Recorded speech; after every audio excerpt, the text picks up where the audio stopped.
Hello, everybody, and welcome to the Digitally Uploaded podcast. I'm Matt Sainsbury, Editor-in-Chief of DigitallyDownloaded.net, and there's only one other person with us this week. It's a nice and quiet crew. We've hid Alan out the back, so he can't talk this week. The person with us this week is Matt. Hello, Matt. Hello.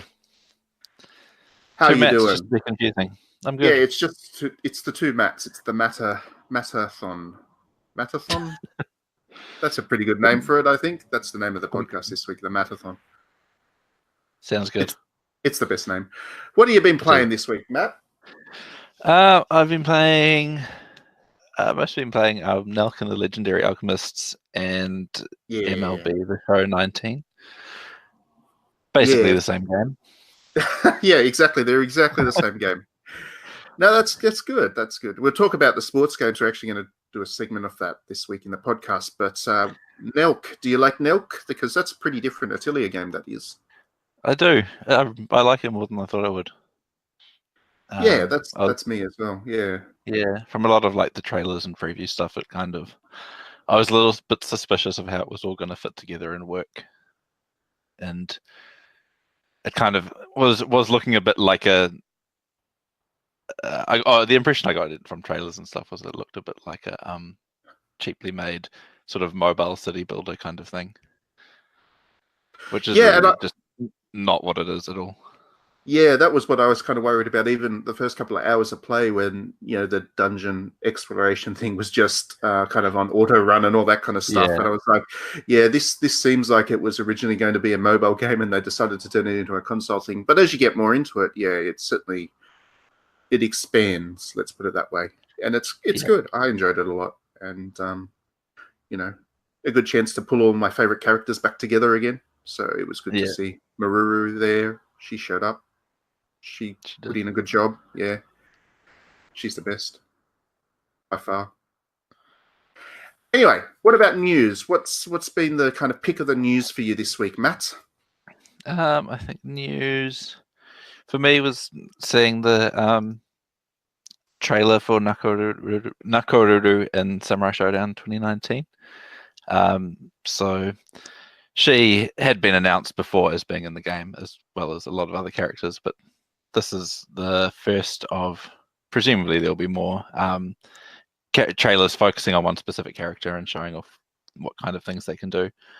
And I know you're a big fan of Nakoruru, Matt, and she's just a really cool...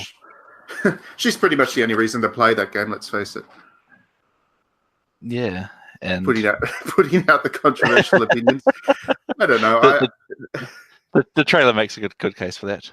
But I'd probably disagree with that statement, because I think most of the characters in Samurai Shodown are really interesting and well designed, and the roster for the new one just seems to be very well selected in terms of getting a balance of like old and new characters and fan favorites and kind of niche characters that have only really appeared in spin-off titles, and it's kind of just has a good range of everything.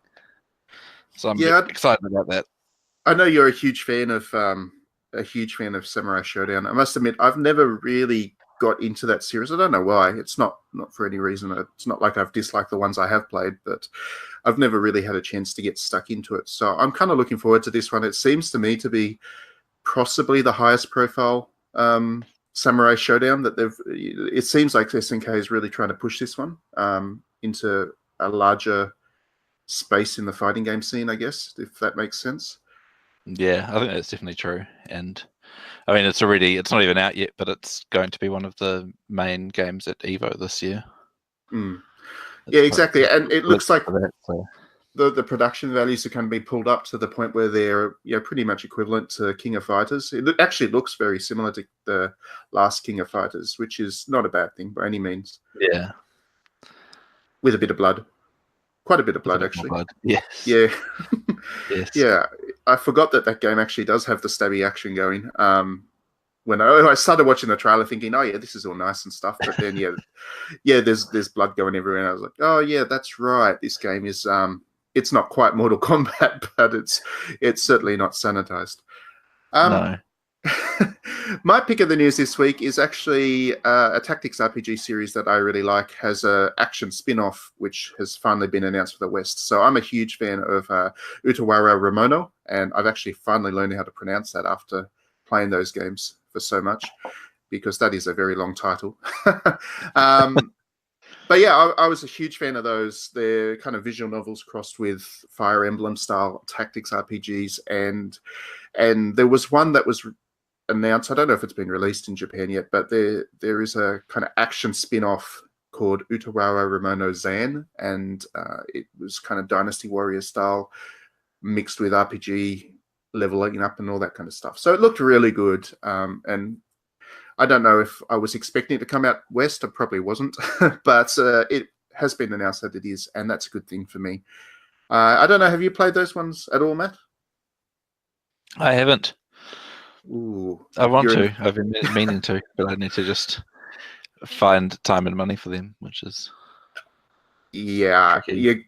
It's they're quite time consuming, to say the least. I think the two games that are currently available on PlayStation 4 and Vita, I think each of them clocks in at about 80 hours get through, because they are very much a full visual novel mixed with full tactics RPG things. Yeah. So and they are direct sequels to one another. So you're looking at 160 odd hours up front before you even get into the two that have been announced and are coming later this year. So yeah, you're in for a lot of play. I think that should be illegal, making games that long. Yeah, I think so too. We've discussed this on the podcast before, but 20-hour max. Games like that. Yeah, 20-hour max. Trails of Cold Steel too. Anything longer than that, there's the price the price decreases to compensate for the increased time cost. Yeah, that's exactly right. Yeah, okay, so we'll go to some music, some Hatsune Miku music. We might pick some music from one of the producers that everybody loved. His name was Waraka. He unfortunately passed away this week, which was very sad. But his music is in all of the Miku games, and I think I would generally say that I wouldn't be the fan of Miku that I am were it not for his particular tracks, because they were really some of the ones that pulled me in when I was just starting out to learn about Vocaloids and all that kind of stuff. So yeah, very sad news this week, and we will play one of his better known tracks, and we'll come back and we'll talk about something very different to Miku.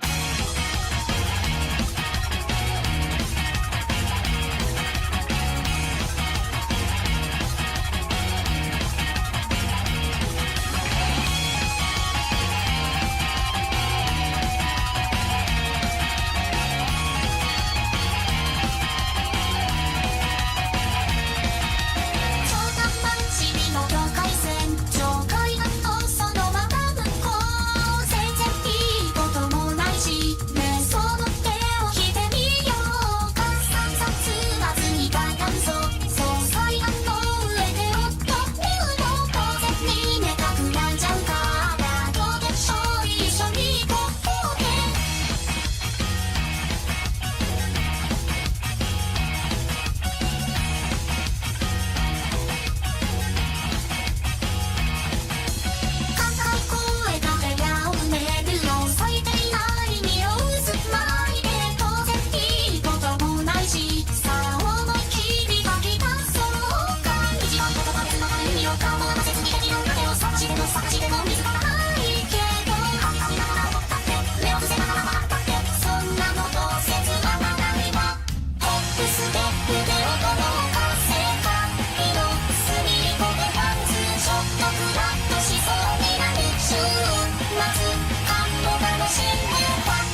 And welcome back, everybody. Hope you enjoyed that track.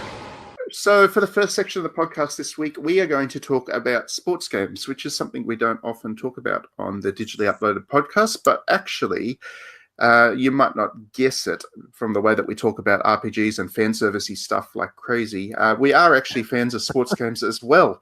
We do like hitting the balls around a bit. And I know you've been playing the new MLB one quite a bit, Matt. So tell me about this one. Should I play it? Because the last MLB one I played was 15 or 16. So it's actually been quite a few years since I last played one of these Sony baseball games. Is this one a good baseball games? I think it is. Also the last one I've played, I think, was 15 as well. But yeah, 19 is a good baseball games. Assuming you like baseball, obviously, it kind of goes without saying that you're not going to enjoy a sports game unless you enjoy the sport that is involved. And yeah, it's kind of got.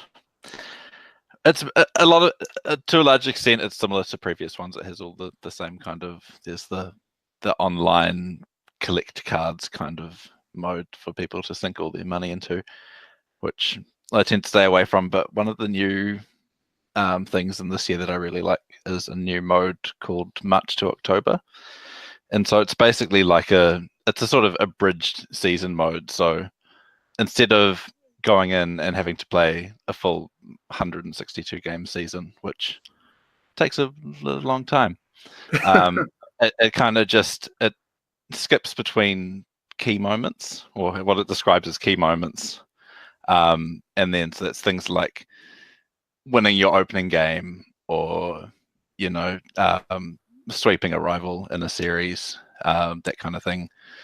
And even it doesn't even necessarily mean winning the game. It might just mean like stopping being completely shut out of a game by getting a one run in, that kind of stuff. And then how well you do on those moments then influences how the games in between are simulated. And so basically doing well, you play these small moments every couple of matches, and then how well you do affects how well your team does on everything in between. And yeah, it's a good way of. I really like that feature. I didn't know about it. But one of the things that's actually put me off playing these baseball games in the past has been the fact that it is a 162 match season. It's like, I'm just not going to find the time for that, so why bother? So yeah, this is a really nice solution to that problem, I guess. That's really clever. Yeah. Yeah, it works, and it works really well because it still has that same feel of like playing a season and you sort of being in control of your team's destiny.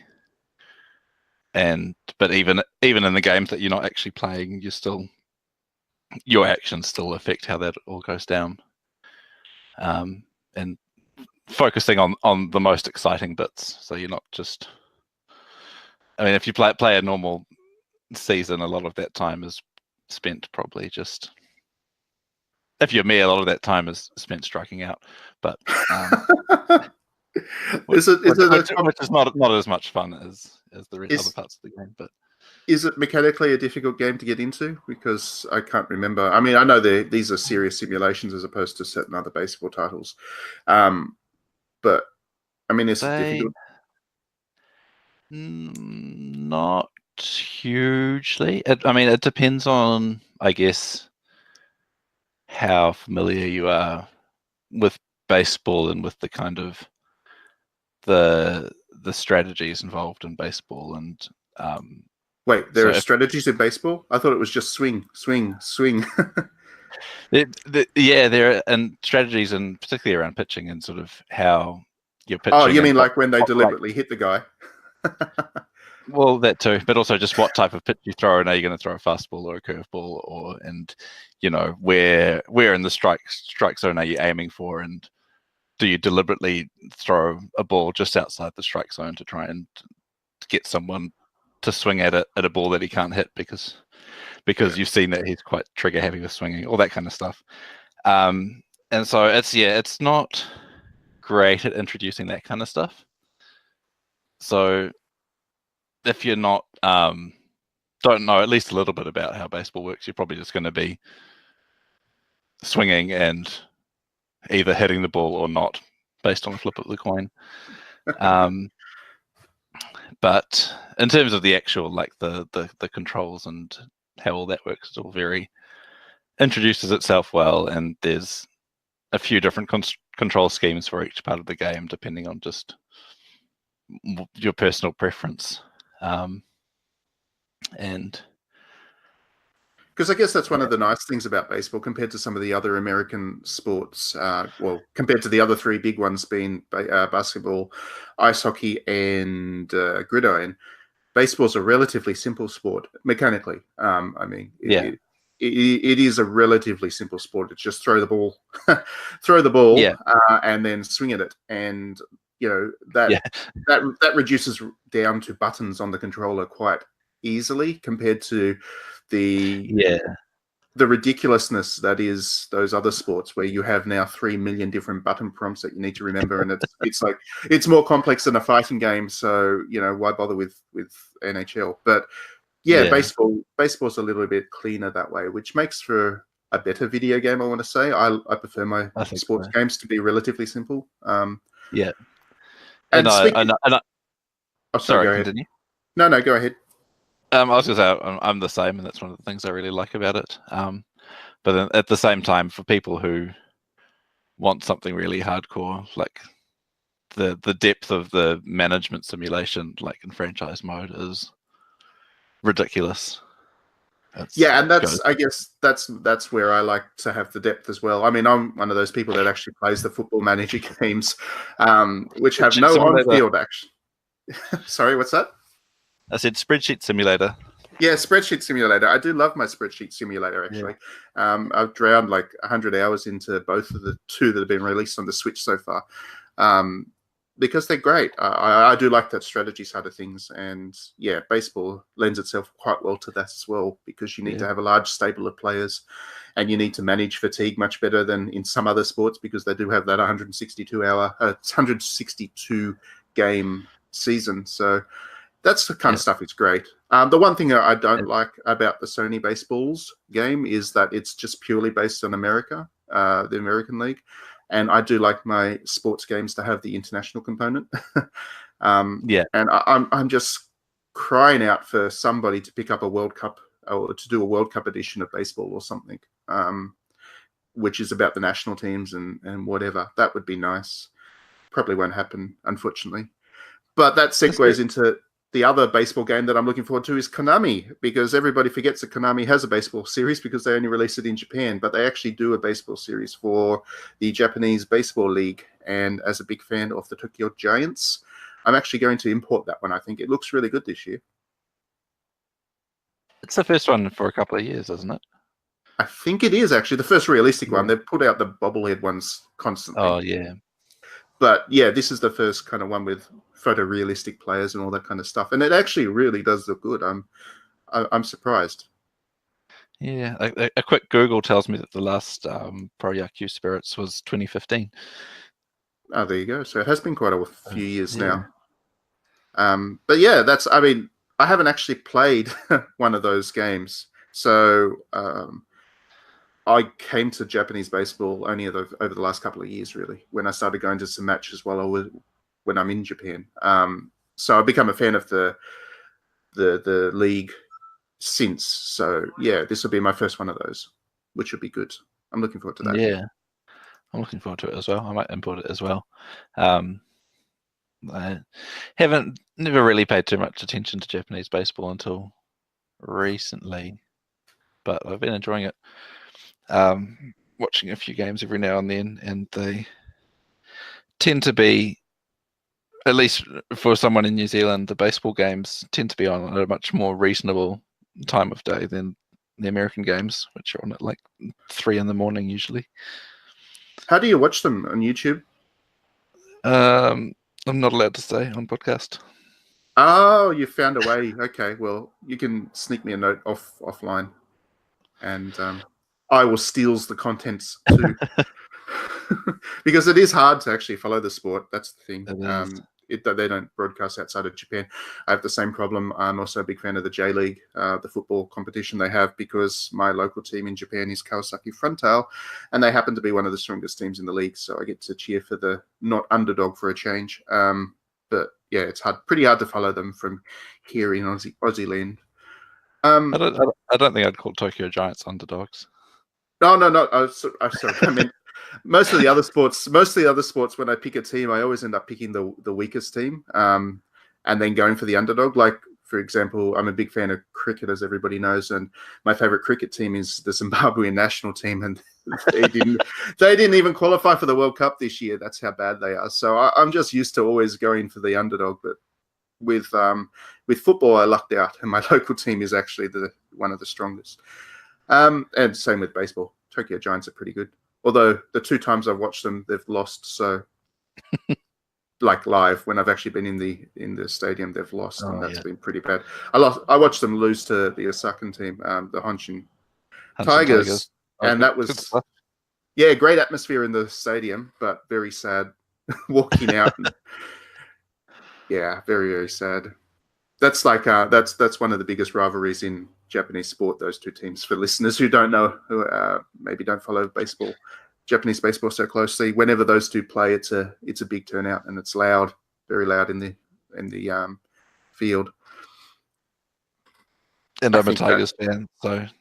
You're a Tigers fan. That's true. So we should I don't know, when Tokyo Game Show's on or something, we should both go over and then go to a baseball match, and we can be the 2 Gaijin. We can be the 2 Gaijin in the 2 different uniforms and cheering on the 2 different players.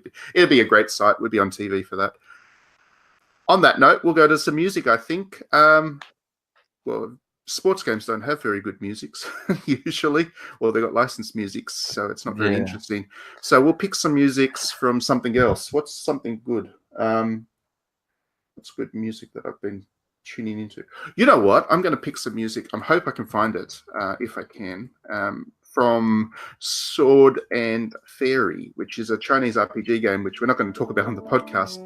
But I've been playing it quite a lot, and it actually has a really, really good soundtrack because, it's heavy on the Chinese themes and instruments and stuff. So it's unlike a lot of other music out there, and I think it's quite enjoyable. It's really good feature in the game. So we'll listen to that if I can find it, and then we'll come back and we'll talk about something completely different to sports.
And welcome back, everybody. So, for the second section of our podcast this week, we are going to talk about Final Fantasy. That's something we have never talked about on this podcast before, as everybody who listens Final to the podcast Fantasy? would know. Yeah, we're going to go in depth and explain to you what Final Fantasy is, because we're sure that you've never heard of this franchise before.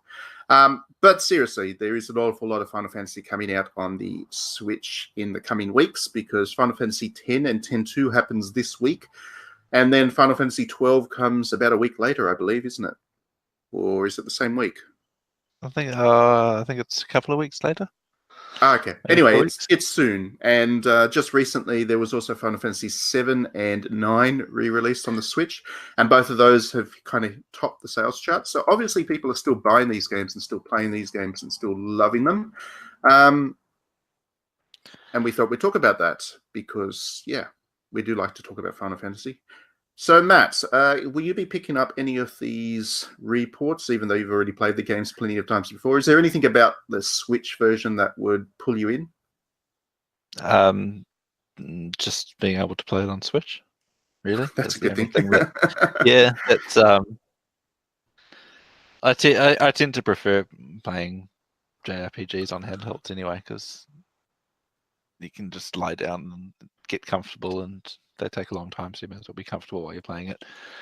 But I don't tend to take my Vita with me around many places these days, so just having them on Switch will be good. I've also been meaning to replay Final Fantasy X-2 for a few years now, and just keep starting and then get distracted by other things and never end up getting very far. But I really do enjoy that game, so when it comes out on Switch, I'm going to dedicate some proper time to it. I mean, the good thing about the Switch is, as a handheld, that screen's nice and big, and for kind of cinematic games like Final Fantasy are, that works well to its benefit. And yeah, good pick on Final Fantasy X2. That one has an interesting reputation among Final Fantasy fans. There's a lot of people that really can't stand it, but I don't know. I'm like you. I really enjoyed it. I think it's a good game. I think it's a very good game. Very different in tone to Final Fantasy X, and I think that puts a lot of people off. But I find that shift in tone quite interesting and enjoyable, and it's nice to see, I guess, a fun side to what is a pretty serious Final Fantasy X. It's kind of the two sides of the same coin, and I liked that. Yeah, and I think it's good as a follow-up as well, and it is very fun and light-hearted, but also not in a lot of ways, and particularly in terms of just kind of Yuna's character exploration and her dealing with what happened in the ending of Final Fantasy X. It's quite, I think, well written and well implemented, that it ends up being quite an emotional game for me anyway. It's certainly not. It's not outrageously silly. I'm not talking like it's not Dead or Alive or Senran Kagura or anything like that.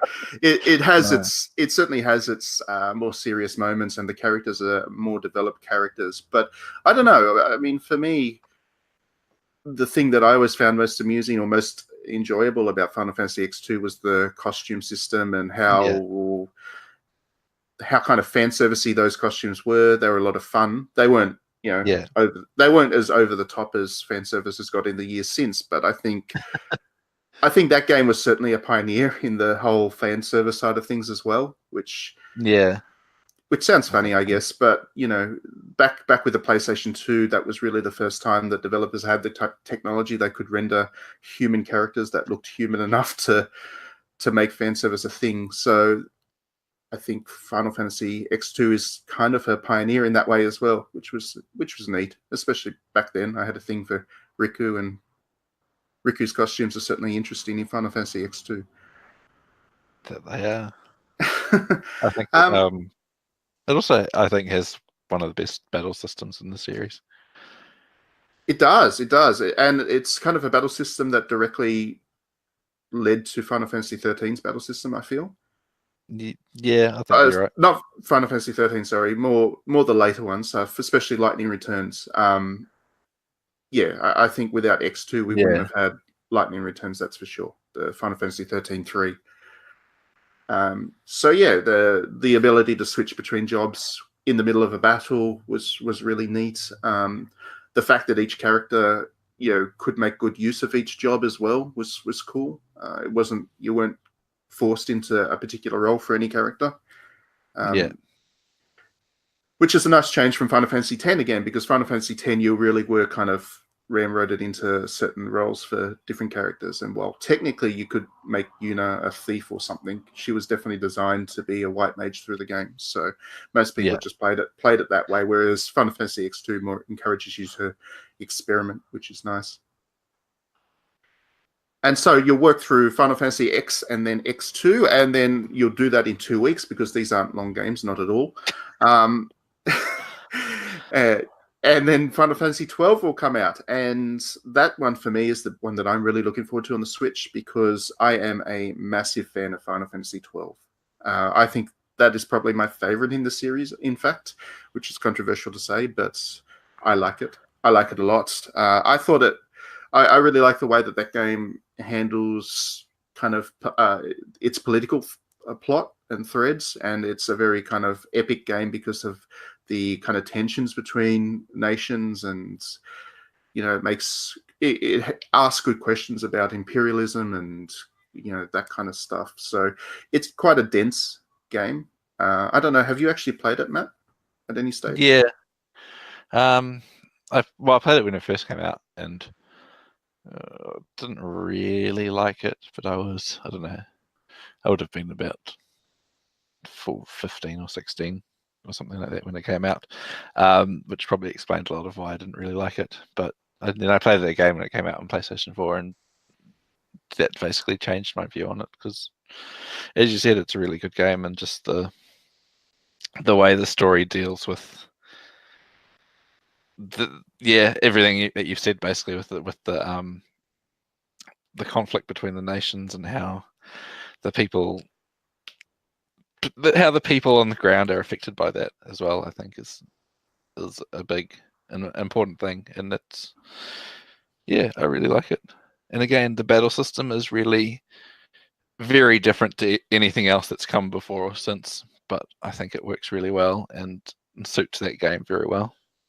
Yeah, absolutely. It's got a great kind of transitionary battle system between all kind of basically the entire mechanics of that kind of transition between Final Fantasy of before, which was random battles and very distinct kind of you wander through a linear you'd wander down the linear path, you'd run into some random encounters which were always kind of off screen, or you'd have that screen transition, and then you'd have that turn-based combat, and then you go back, and then you continue wandering down the linear path. Whereas Final Fantasy XII has a much more kind of open environment for a start, leading towards some of the more open RPGs that we see these days. And also the combat system happened within that space, so there wasn't that transition between the world and the combat, which was nice. It had a better sense of world building as a result. It had it was a more seamless experience, and I think that was to the game's strength.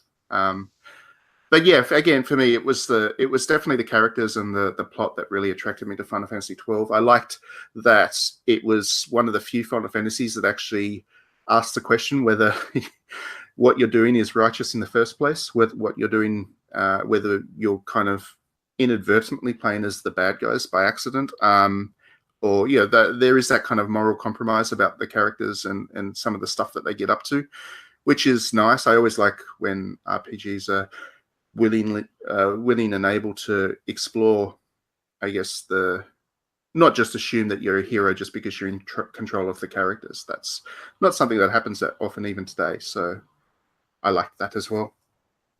Yeah, I agree. It would be nice.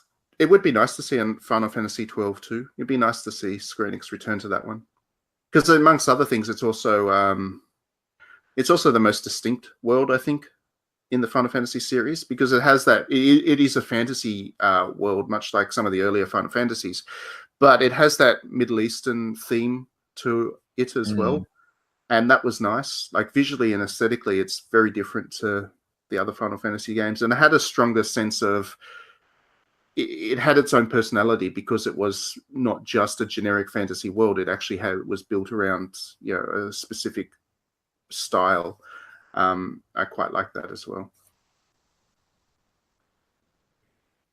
So yeah, that's the Final Fantasies that are coming out, and that's like we mentioned at the start of the section, you also have Final Fantasy VII and IX on the Switch, which you can pick up as well. Both of which are workable ports. They're probably not. I mean, both of them have some issues, unfortunately, but for the most part, they are perfectly playable, and you certainly don't miss out on any of the storytelling stuff, which is the real reason to play a Final Fantasy anyway. You can enjoy how absolutely ugly Final Fantasy VII is all over again. It's delightful. It really is. I'm playing it through, and it's just the ugliest game. It was ugly when it came out. It's just getting older and older and uglier and uglier. Where Final Fantasy IX actually has that retro attraction to it. It looks... I mean, it's aging nicely. Final Fantasy IX is aging like a really good wine. Final Fantasy VII is aging like a box of goon. And it's just... I like the narrative of Final Fantasy VII. I like the story that it's telling. I like some of the characters. I like the vision behind it, but I just can't stand it. Unfortunately, it's just... Yeah. I think I don't enjoy it as much these days as I used to, but 9 is very good, and I still enjoy it. Nine's a masterpiece. It'd be nice if Square Enix could find a copy of Final Fantasy VIII somewhere and then reverse engineer it, because I know we've talked about this on the podcast before. The story is that Square Enix actually lost all the code to Final Fantasy VIII. So the reason that we're not seeing any ports of it on anywhere is because they actually haven't got anything to stick anywhere, which is just, oh dear. It means that... Yep. Apparently that was the same situation with 7, but they managed to found a copy somewhere. Find the time and budget to put the work in to recreate it. And so it's just, I guess, them deciding that 8 isn't worth that effort. Which is silly, because 8's actually great. I miss 8, actually. I think 8 is 8 is so good. I think if people had a chance to rediscover 8 now, they might. Because I know at the time it was a little bit... it put people off because it had some odd design choices and it was different. And as we all know, gamers don't like different. No. But once you get over that difference, it's actually a really good game with great characters and great setting, brilliant music. I think it's the best Final Fantasy soundtrack. Yeah. Man with the Machine Gun is a brilliant piece of music. And I'd play it again just for that. So, I think when it first came out, there was a lot of, from what I remember, a lot of people complaining that it was too much of a love story. And, games can't be love stories because they have to be manly games. But which is also bizarre to me because not really, but also every Final Fantasy game is. It's funny. Maybe they only played to the point where they got to that dance at the start. Yes. And because there was dancing, dancing's not very manly. Oh yeah, that's true. And that scene is amazing. I think it still is one of the best cutscenes ever in a video game. And I didn't realize they actually mocapped all of that, which I did not realize until about a year ago when someone put up some footage of the actual motion capture session that went on in making it. And I was like, oh, so that was actually motion captured, and that makes a lot more sense because it can't be easy to animate an entire dance. So it makes sense that it had motion capture, but it's just something you don't think about. You don't think about games that old actually having motion capture in them. So, but yeah, that's a really impressive scene. It's got that song is actually really impressive too. Waltz to the Moon. Yeah, a really beautiful piece of music. And yeah, it would be great if Square Enix could just listen to this podcast and just just find a copy. I've got a disc copy somewhere. I'd be happy to send it to you, Square Enix, if you can reverse it and rip the code off or something, and then just stick it on my Switch. That would be nice. That'd be really nice. On that note, well, why don't we play Waltz to the Moon? That's a good song. Yeah, we'll play that. We'll come back. We'll talk about something else.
And welcome back, everybody.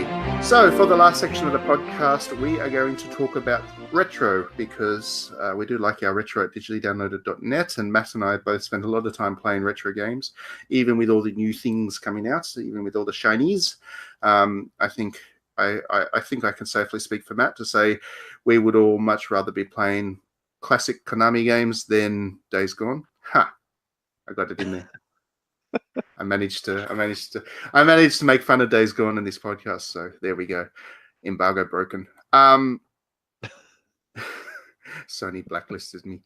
Anyway, so we are going to talk about retro, and actually, particularly, we're going to talk about, I guess, an ongoing debate with developers that are working with retro games on whether you just put the retro game out as it is and leave it.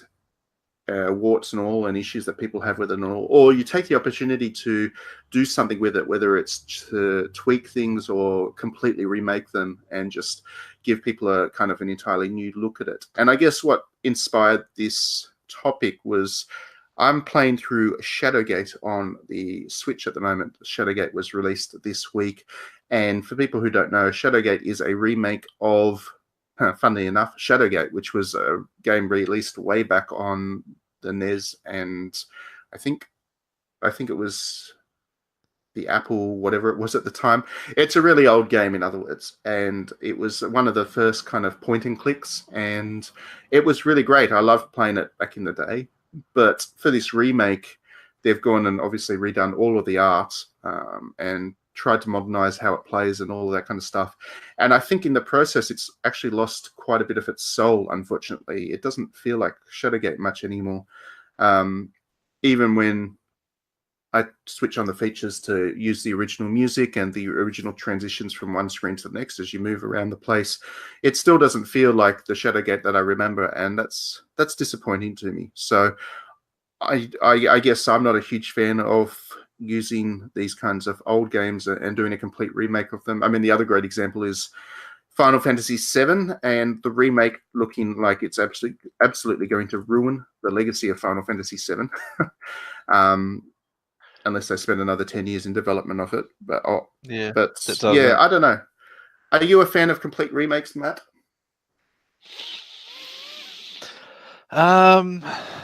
It's a tricky question because it kind of just, for me, it just depends on the game and basically whether they do a good job of remaking. If it's done in a way that kind of preserves the spirit of the original game, but maybe makes it easier to access or addresses some of the more tedious elements of it, I guess. And I guess it also depends on the original game. Like, I mean, one thing I think is a good example of doing a good job is with the ports of Final Fantasy VII and 9 that are on Switch and PS4 at the moment, which are the original games as they are, but then they've got those little extra optional functions built in for like fast forwarding, or give yourself some instant money kind of thing if you want to just avoid some of the grinding element. And I think that's a good way of approaching bringing those games forward and updating them for modern sensibilities, I guess, but without really just overwriting everything that made the game what it was in the first place. Yeah, it's a good point. But then I'd also suggest that those games have stuff done to them that I really don't like, particularly with the character models. So what they've done with those ports, at least on the Switch, is high res up the character models so that they're kind of, that they look like they were developed, in this kind of time, so they work for 1080p and all that kind of stuff. But what they haven't been able to do that to the backgrounds because the backgrounds were all pre-rendered, and unfortunately, that means that the characters actually really stand out against the backgrounds now. Like it's even more obvious than it was back in the day, and that to me is really ugly. It's a really ugly effect, and I wish there was a way to turn that off, but you can't, as far as I can tell. So no, yeah, it's difficult because whenever you mess with something that is that kind of classic, you do have the potential of upsetting people in some way who want that nostalgic experience. So perhaps the best way that developers should go about it is to include the base game there, just warts and all for people who want that. And I think there have been a couple of games. There's been a couple of games that have done that. Like I think, was it one of the Monster Boy games? I think I'm trying to. Anyway, there was a game that came out a couple of years ago that was a remake of a platformer from the kind of Sega Genesis days, and it had been like completely all the art assets had been completely redrawn, and the high res kind of thing. But then it still had all the original things, and you could just switch between them both at the press of a button. That's a good way of meaning that if people want to play it exactly as it was, there's that option. And I think that's a good way of doing it.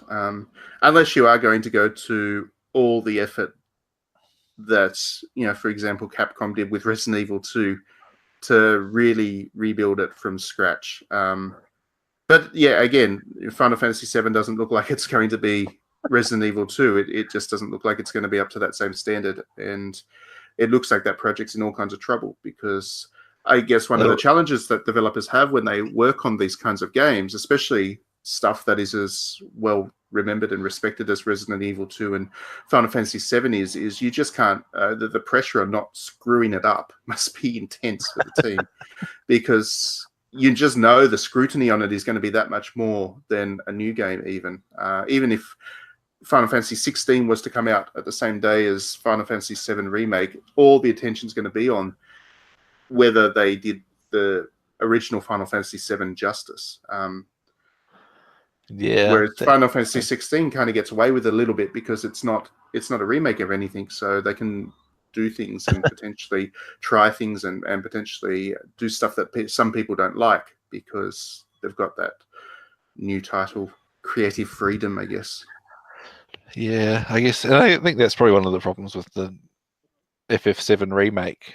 Like, no matter what they do, they're not going to please everyone, and it's such a high-profile game and something that is so beloved by so many people that you're not going to please everyone, and whoever's not pleased is going to be very vocally upset. It seems like a project that's doomed to fail. Yeah, and it was probably a mistake to do it in the first place, to be honest.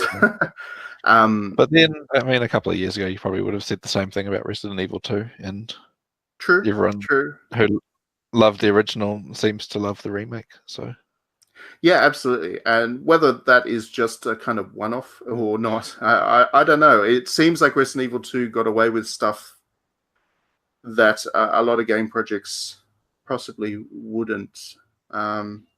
Perhaps because the stuff that people didn't like about the original Resident Evil 2, or perhaps because the memory that people have of Resident Evil 2 doesn't match up with if you go back and play it now, if that makes sense. Yeah. Because that game is a hot mess to play, the original. By today's standard, it's not a particularly well-played game. It's a game that people remember really well because it was so foundational to the horror genre in video games, and it had that kind of impact. It was that big impact game at the time, but nostalgia is overly friendly to that game, because if you go back and play it, it's just not very good now. So perhaps Resident Evil 2, the remake, is that opportunity for people to play that game in a way that still makes sense today, if that makes sense. Whereas Final Fantasy VII is still very playable today. So there's not anything that people are really calling out for to be fixed. I think people, at least I know when they initially announced that they're going to remake Final Fantasy VII, I was certainly just looking forward to an exact remake of Final Fantasy VII, just with better graphics. I didn't want this, episodic crap that they've now announced, or I didn't want this, action combat system. Where did that come from? Final Fantasy VII was this slow-paced, traditional Final Fantasy game. That's what people love about it still. Why do the action thing? I don't understand that. To me, that's trying to fix something that wasn't a problem in the first place, whereas Resident Evil 2 was fixing things that were actual problems. And I guess that's probably the good principle or philosophy there is, are you fixing things that are broken, or are you just trying to do a modern interpretation of something for the sake of doing a modern interpretation of something? Especially when modern game design, especially in that kind of top tier, that AAA, that blockbuster space, it's fundamentally different to what they tried to do back in a couple of generations of consoles ago. So back with when Final Fantasy VII was new and all of that kind of stuff, it wasn't focus group to death. It wasn't this game that was designed to be everything to all people. It was designed to be a Final Fantasy game, and they just happened to have a big enough audience for it that it was commercially viable, so they did it. But these days, game development has shifted where you need to have huge budgets because the cost of making games is that much higher, and because of that, you need to appeal to absolutely every person, and that's a big problem that a lot of developers have fallen into, because it makes them do things to their games that that don't really work, but don't really offend either, if that makes sense. Yeah. Like, the reason you take out turn-based battles is because some people don't like turn-based battles. That is a thing about RPGs that turns quite a few people off. So instead, you end up with Final Fantasy 15, which is pretty soulless in the end. I love Final Fantasy 15, but it's certainly not up to the creative standards of earlier Final Fantasy games. And part of that reason is because they removed everything that was creative from the earlier Final Fantasy games in order to appeal to the maximum number of people that might want to play the game. So I think Final Fantasy VII is a bit in that trap. Yeah. I don't know how Resident Evil 2 got away with it. I guess the horror genre is a little bit insulated, because just by nature of being scary, it turns people off anyway. So they work within that constraint. They know they're never going to be able to overcome that one. And once you get in the mindset where you are okay with some people not playing your game, you can be a little bit more creative with some other ideas as well. That's possibly it. Because I don't find even the AAA horror games, they take more risks simply because I think, like I said, they just they know they can't be everything to everybody, which is why Activision doesn't make horror games. That's true. Or I guess you could call Sekiro a horror game. It certainly terrifies me. I come up to the boss and I'm just terrified. I'm scared. It scares me. But anyway, on that note, we might wrap the podcast up for this week. What are we going to play? Matt, you can pick the music this time. I'm tired. God. Shall we pick something from... Does Shadowgate have good music? Oh, it does, actually. We'll get some music from Shadowgate, yes. It actually has a really good soundtrack. So let's do that. And we will all see you next week. Thanks for tuning in, as always. I hope you enjoyed it. And, yeah, thanks for jumping on the podcast, Matt.